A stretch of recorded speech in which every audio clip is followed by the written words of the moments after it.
Hey everybody, it's Edwardo here with your Saturday DraftStream estimates update. And yes, yours truly is still atop the standings. Damn it, I am not the perfect call sheet at the moment. Take a look at that in a moment. But we've got some jostling going forth, some Saturday movement. Two familiar foes, Jaybird and Gamble24x7, the homie, fighting it out for the top two money slots. Second and third right now. G24 has a 20-point lead, a nearly 20-point lead over Jaybird for second in the top money slot of $35. But Jaybird's been climbing as well as competing with himself. Only 5 points separates his first call sheet from his second call sheet. And then 5 points separates Jaybird's second call sheet from G24's second call sheet, with ring balls on the outside looking in, about 32 points back. Oh, mother. Another hot start and a bit of a fade. We might have to check in on the draft model and see what's going on there. Just to refresh your memories, I have a heaping helping of Julie and the Phantoms, a nice thick 7-stack, headliner stack of Social Dilemma, and the difference maker right now between me and the perfect call sheet, and the reason why you all want to be rooting for me for the perfect call sheet if I do win this thing, because I will take that $25 perfect call sheet bonus and roll it into next week's prize pool. It is I Am Woman, a headliner from here. It looks like Vander Valk woke up. Vander Valk, I think, was in the 70s. It jumped into 93.90, and this is mostly on the strength of...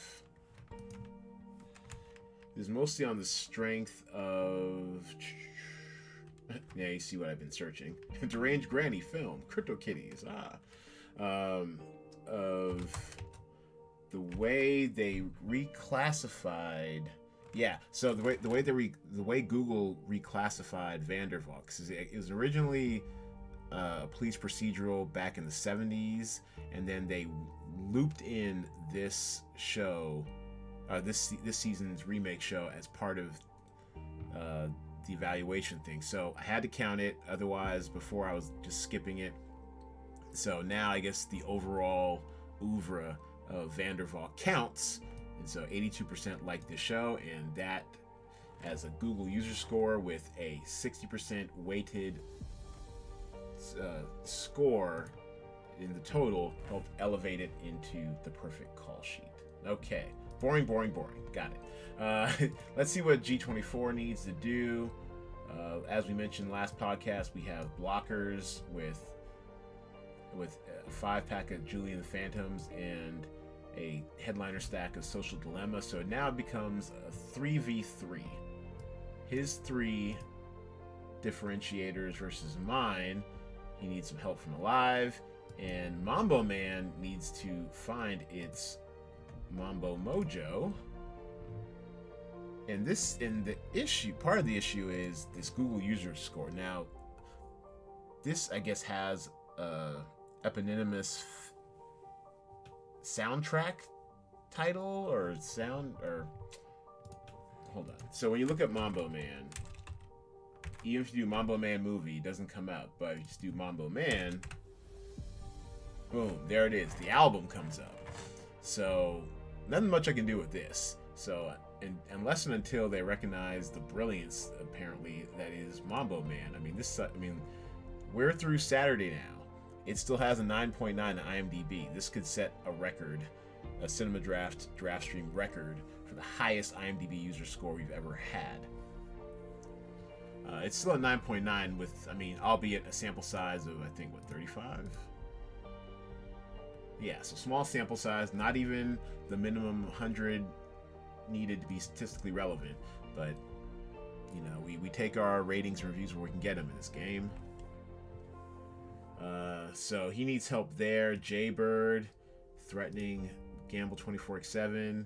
He has the same blockers although less of them. The Vandervalk, that's what got him back in this game. Vandervalk. So if Vandervalk continues to rise, I mean, anything can happen. He's still not out of it for contention for first. All right, sorry, well, he might. I mean, he's about 60 points behind. I feel fairly comfortable with my lead, but as far as first in the money and second place right now, I like his chances. He's got. I mean, if Vandervalk continues to perform, our cartoon president, this is what's holding him back at 72. It got savaged, I believe, on was it Rotten Tomatoes. Here we go. Yeah, the critics hate it. Audiences like it. So it'll need some more. I don't think we're going to see any movement from Metacritic. It's kind of hard to come up from a 25 here. And even so, you need the weighted averages of the audience scores. So this, because it's in its third season, the Google user score is pretty much baked in. It's going to come down to it's going to come down to the IMDb user score. If Jaybird can get that up to, what's realistic? Let's say he gets up to 7. What does that look like? Not enough. You'd have to go like an 8. Still not enough. How about a 9? Now we're talking, but he would need like a 9.5, right? He would a 9.7? Okay, it's not happening. 9.9. He would need damn near a perfect score in this. Sorry, Jaybird, does not look like it's going to happen. At least through our cartoon president. You're gonna need some help elsewhere. Okay, there we go. What else? Let's take a look at the Brown Baby. My mother, the Draft Mom. What is going on? Coastal Elites right now has yet to debut, so she's not out of a top 5 slot. Winning's going to be difficult because we have blockers here. Although she has an extra social dilemma, which has got to help. I mean, 2 headliners and a co-star. But when going up against Julie and the Phantoms, and the cost savings she could have had to fit better performing titles in there, I don't know if she can make up that ground. Anyways, it's going to come down to Coastal Elites for the Draft Mom. Mama Draft, as Lil Stevie calls her. And Coastal Elites. As I mentioned on the Cinema Draft main pod that came out Thursday morning, I just don't know what our appetite is as viewership for this. I mean, let's say this thing goes 90 and 9.5, right? Is that enough to make it? Oh, wow, that would be the. I take it back. That would be enough to put, Mom on top. So I guess you'll be watching Coastal Elites tonight, Mom. Yeah, so if this thing gets Boffo scores, Coastal Elites would carry her to a second win in this game. I kind of don't see it, not just because Metacritic hated it. Metacritic doesn't like anything, but well, I mean, you know what I'm saying. Metacritic is notoriously stingy, but I just feel our appetite as a country for both the quarantine and for this arduous, never-ending presidential election campaign season, I just don't see enough people liking it to really get it those numbers it would need to put over the top. But you never know. This game has surprised us before. What else? Let's take a look at one of Henry G's call sheets. I'm not sure if we covered Henry G last week or last episode. I like the 4-pack of Social Dilemma, but it was costly. I mean, okay value, actually almost exactly value, but and a little undervalue in some spots right here. But oh well, you know what? Actually, Coastal Elites. Let's Let's go back. I was not even checking the bottom of this sheet. If Coastal Elites did what Mom needs it to do, let's do that. Let's try that again. 90 and 9.5. Well, not nearly enough for Henry G. So, but yeah, no, yeah. Still, that would be quite something. Too much ground to make up Henry G on your call sheet. Let's see what else is going on with it. Enslaved is a gamble. Although I do love, you know, having it in the talent pool this week. The fact that it debuts on Monday, technically Sunday night, on Epic's streaming service, makes it a dicey proposition. It will get enough user feedback. It already got a nice 75 from one critic in the Metacritic system.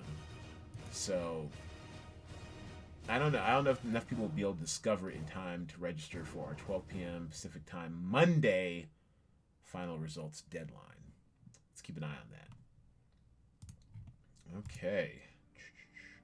Well, Idemo, my boy Omid from Bransky Slack. Let's see what's going on here. He has a lot of Alive, and that's actually really good value. 7,700 got him 118, but then not nearly enough of the Social Dilemma. This was a nice cost saver. I like the value play here. We just spoke about the late breaking gamble that is Enslaved. The fact that it did get a Metacritic registering score is promising. It's promising.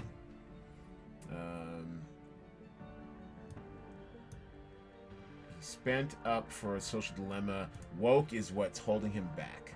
Woke and this one's on me. I got too excited for it. I'm still gonna watch this weekend. Now that I've finally finished Away, and by the way, Away was excellent. I can't wait for season 2. That's all I gotta say. They really know what they're doing over there. So with Woke, I mean, our highest salaried title on the slate, on what's honestly a below average mediocre slate, it just is not performing. I'll take a look at it tonight. I'll see what I can see. Hopefully I'll have some thoughts on it come final results podcast. But yeah, it's just not performing. I need to go investigate why.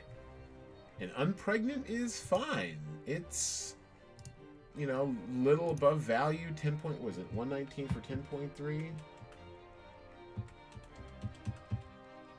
11.5x value. It's solid. It's solid, but in this game, to win, you need more than solid. Especially when I'm flirting with the perfect call sheet and our traditional dominant players scrapping at it once again. But otherwise, a decent call sheet.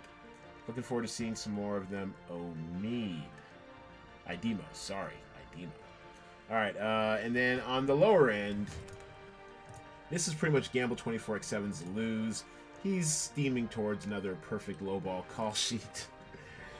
And I'm getting kind of sick of adding an extra $25 to the Cinema Draft prizes account. But yeah, he's nailed the construction. He's got as much cuties as he could afford. He's balanced out nicely with salary with the underperforming Woke.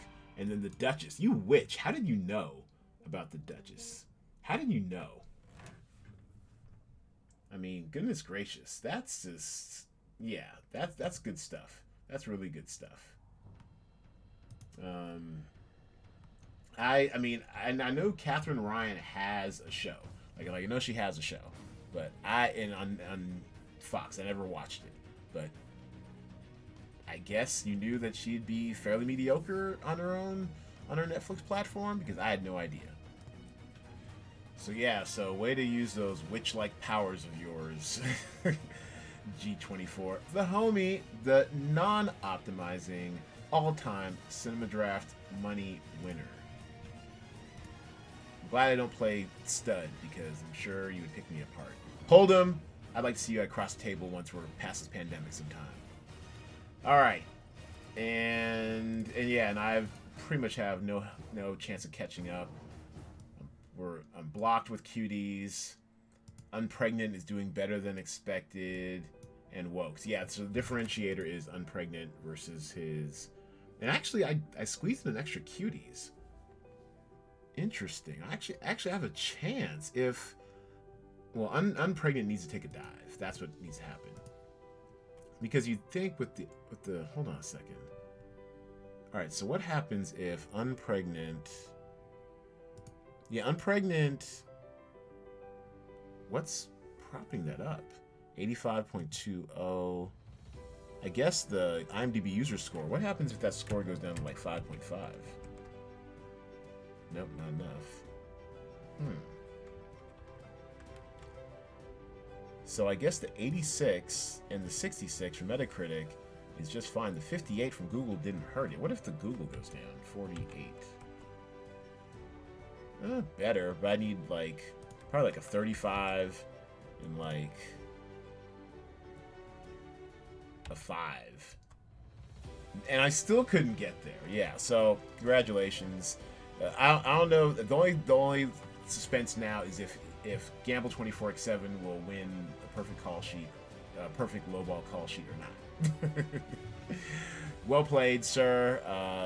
Looking forward to shipping you your monies on the low. All right, so that's going to do it for this Saturday estimates update. Programming note. While we will be continuing the Sunday estimates update, we are now entering football season for however long it lasts. Me personally, I don't think they'll finish out the season, not bubbling, but that's neither here nor there. Basically, I mean, I'm not complaining or anything. I really don't have a day off from this job. I love it. It's what I'm working for. I'm really working hard to give you guys an excellent, exciting, fun game that we can play week in, week out. And I'm fine with that. But Sundays, especially during football season, that's the one time I tend to just fire up the red zone or the Sunday ticket and just bounce from touchdown to touchdown, game to game. And so instead of sometime after 12 p.m. Pacific time, we will have our Sunday update sometime after 4 p.m. Pacific time, most likely sometime after 4:30 p.m. Pacific time. So expect the update coming a little bit later than usual, probably sometime around 5:30, maybe 5:30 p.m. Pacific, as I like to sit on the couch and watch NFL football. I gotta do it. And just for, I guess, comparison, with the original Cinema Draft game, we wouldn't even do Sunday updates. I do like having a Sunday update. Sometimes you can see some subtle patterns. The fact that we have Saturday releases is cool. Also, with the traditional Cinema Draft game, with movie theaters, you don't get much information between Saturday and Sunday, honestly, that's actionable. So I'm not even sure if we'll have Sunday updates in the original OG Cinema Draft movie game. We may not. But for our DraftStream purposes, for those of you who are used to Sunday updates, it'll just be a little bit later this week. All right? Thanks, everybody, for playing. Appreciate your support. Thanks for watching. Thanks for the data. We'll be back on pod version Monday, sometime after 12 p.m. Pacific time, with a full accounting of the final results and a preview of next week's talent pool. Thanks, everybody, for playing. We'll see you on Monday.